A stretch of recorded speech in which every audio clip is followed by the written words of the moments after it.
For 13 days in October of 1962, the world sat on the precipice of disaster. Two superpowers squared off in a fight over nuclear missiles, in what would later come to be known as the Cuban Missile Crisis. During this occasion, a series of letters were exchanged between United States President John F. Kennedy and Soviet Premier Nikita Khrushchev. The following is Kennedy's letter to Khrushchev, dated October 22, 1962. A copy of the statement I am making tonight concerning developments in Cuba and the reaction of my government thereto has been handed to your ambassador in Washington. In view of the gravity of the developments to which I refer, I want you to know immediately and accurately the position of my government in this matter. In our discussions and exchanges on Berlin and other international questions, the one thing that has most concerned me has been the possibility that your government would not correctly understand the will and determination of the United States in any given situation.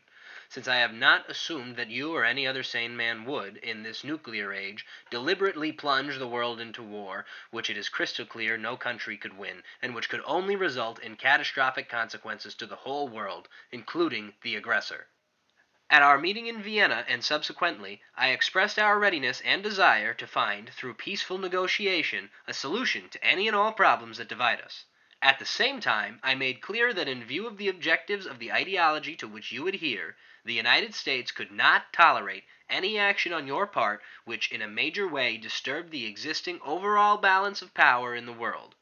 I stated that an attempt to force abandonment of our responsibilities and commitments in Berlin would constitute such an action and that the United States would resist with all the power at its command.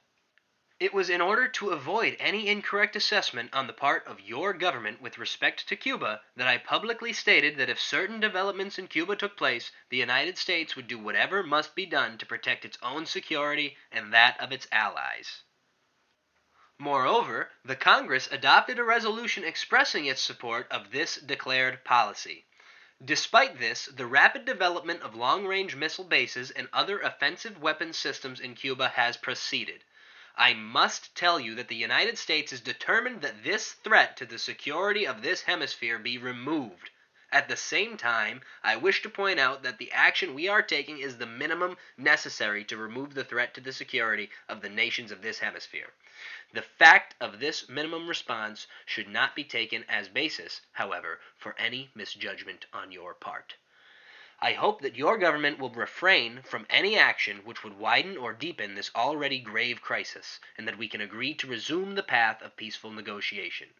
Sincerely, John F. Kennedy, President of the United States of America.